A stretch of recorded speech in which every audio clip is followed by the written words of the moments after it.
Jadi untuk total skor series kali ini gue kasih nilai 5,9/10. Pada akhirnya semua film dan series itu selera masing-masing kok.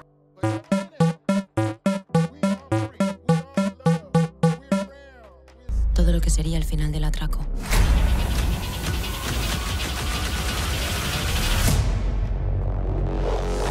Oke, jadi memang sesuai yang gue bilang sebelumnya di video yang part 1 gitu ya, bahwa gue memang kurang suka dengan part 2 kali ini, sesuai juga dengan skornya juga gitu kan.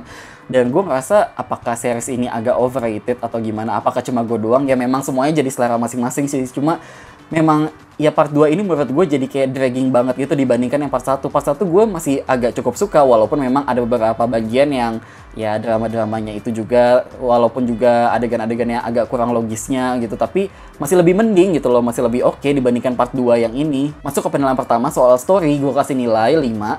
Oke, jadi memang di opening untuk part 2 ini tetap melanjutin dari episode 13 yang terakhir gitu ya, dan memang lanjutin banget, dan jujur memang sebagai opening ini menurut gue cukup oke juga kok, kayak maksudnya ada momen-momen tegangnya tetep kok, cuma ya gitu, itu baru episode awal-awal doang, tapi kayak gue mikir ini masih 9 episode lagi gitu ya, supaya habis. Nah, tapi untuk menuju 9 episode itu, menurut gue terasa agak boring sih. Yang menurut gue juga pada dasarnya nih, di part yang kedua ini tuh memang mengacu pada, apa ya, kayak kekacauan dari rencana brilian mereka gitu loh, yang harusnya rencana mereka fantastis yang berjalan mulus, tapi ternyata di sini harus lebih baik improvisasi. Jadi maksud gue di part 2 ini memang lebih tidak tertata aja sih dibandingkan part 1 yang kayak oke, kalau ada gini kita harus gini, kalau ada gini kita harus gini gitu loh. Kayak rencananya tuh masih berjalan lumayan mulus lah. Oke, jadi sini gue mau ngebahas soal adegan-adegan bucinnya gitu ya, yang dimana gue nggak suka banget karena itu seakan menurut gue jadi kayak ngerusak aja sih. Apalagi nih ya, menurut gue nih karakter yang gue nggak suka Tokyo Rio, yang dimana kayak mereka oke lah dari awal memang karakter bucin banget, kayak ya cinlok-cinlokan gitu kan. Nah, cuma pas di episode 6 yang dimana si Tokyo tiba-tiba balik lagi naik motor buat masuk ke dalam situ, itu menurut gue tindakan yang sangat amat tidak pintar, yang kayak apaan sih gitu loh. Kayak dia dikeluarin nih dari gedung terus dia masuk lagi gitu loh, kayak buat apa? Demi cinta doang istilahnya. Terus udah gitu pas Tokyo berhasil masuk ke gedung itu lagi, langsung adegannya ciuman sama Rio gitu, kayak mungkin memang di part 1 itu terkesan mereka tuh kayak orang yang pro banget gitu ya, tapi gue ngerasa di part 2 ini seakan mereka jadi kayak rampok amatir, ya dimana kesandung bucin aja langsung bertindak hal-hal yang tidak pintar gitu loh. Apalagi tiap kali ada adegan seks gitu ya, itu kayak adegannya lama banget dan tidak penting, kayak gue langsung cepet-cepetin aja, please gue mau langsung next adegan aja gitu loh, apa yang terjadi selanjutnya kan. Dan di sini gue juga mau ngebahas soal hal-hal yang gue rasa agak kurang serak juga sih. Pokoknya part 2 episode 3 dimana ada adegan si Rio itu lagi ngebantuin si profesor gitu kan untuk ngehack komputer di ruangan dia yang terpisah itu. Nah, terus di situ tiba-tiba si profesor tuh nggak berniat untuk masukin Rio ikutan ke gedung Royal Main itu kan. Nah, terus tiba-tiba si Tokyo malah ngomel-ngomel gitu kan, kenapa bla bla bla. Nah, maksud gue ya adegan itu terasa tidak penting aja sih, karena tidak mengubah masa depannya juga kan dengan dinunjukin adegan itu. Tuh ujung-ujungnya juga si Rio ikut masuk ke dalam Royal Main. Terus juga adegan seksnya Monica dan Denver yang dimana kayak ini Monica lagi hamil, berapa bulan sih, 2 bulan gitu kan. Nah, maksud gue dia lagi hamil terus dia kakinya abis ketembak masih luka, terus dia malah gitu kan, aneh ya, pikirannya di mana? Aneh banget sumpah.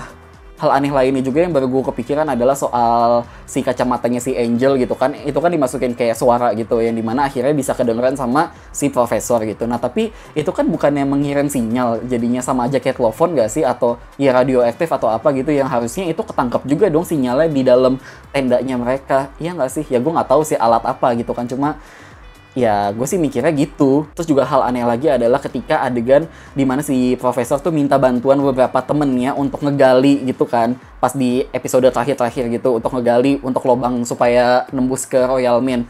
Nah, di situ ternyata dia punya geng juga, punya teman lain si profesor nih. Kenapa dia nggak nyuruh si teman-temannya ini untuk ngelakuin tindakan-tindakan kotor yang lain, kayak contohnya buat apa tuh, nyingkirin mobil si Ibiza itu, atau ya apa ki, pokoknya hal-hal lain yang nggak usah dilakuin sama profesornya gitu. Dan gue juga bingung pas di akhir gitu ya, Tokyo sama Rio gimana caranya bisa kabur. Oke lah, walaupun memang itu nggak diceritain, mungkin ada di part 3 karena gue belum nonton part 3 gitu kan.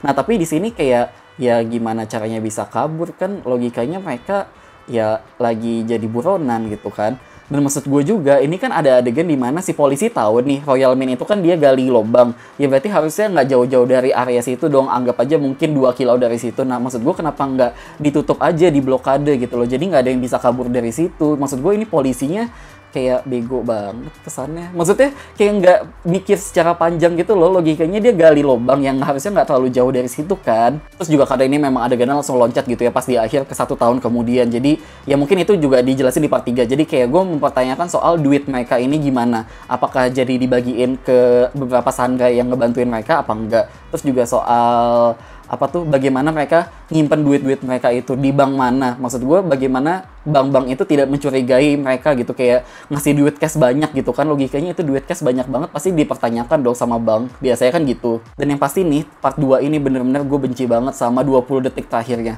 di episode 9. Ini bener-bener kayak berubah jadi kayak film Julia Roberts ala-ala Eat Pray Love gitu ya, kayak lagi di pantai nuansa traveling gitu dengan tone warna agak-agak warm gitu. Maksud gue ini kayak berubah drastis banget filmnya, series ya maksud gue ya, kayak yang tadinya seriesnya thriller gitu, yang gue ekspektasinya gitu, tapi kenapa endingnya jadi kayak telenovela romantis, soap opera, FTV sinetron gini sih. Aduh sumpah pokoknya nggak suka banget gue sama 20 detik terakhirnya itu. Tapi bukan berarti gue nggak suka sama film Eat Pray Love ya, gue justru suka, cuma maksud gue kayak terasa tidak nyambung aja gitu loh di series ini. Bahkan nih kalau kalian cek Instagram Netflix Indonesia gitu ya, mereka aja mengakui gitu loh kalau series Money Heist ini tuh lebih ke arah drama, romance dibandingkan thriller. Jadi kayak ya mereka aja ngakuin hal itu gitu loh. Jadi kayak ya memang bener. Lanjut ke penilaian selanjutnya soal screenplay, gue kasih nilai 5.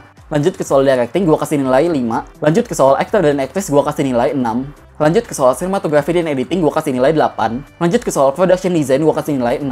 Lanjut juga ke soal kostum, makeup, dan hairstyle, gue kasih nilai 7,5. Dan lanjut juga ke soal sound dan music, gue kasih nilai 5. Dan pada akhirnya semua penilaian tadi gue tambah-tambahin dan menjadi nilai rata-rata di awal video ini. Oke, sekian review series ini dari gue dan makasih udah nonton.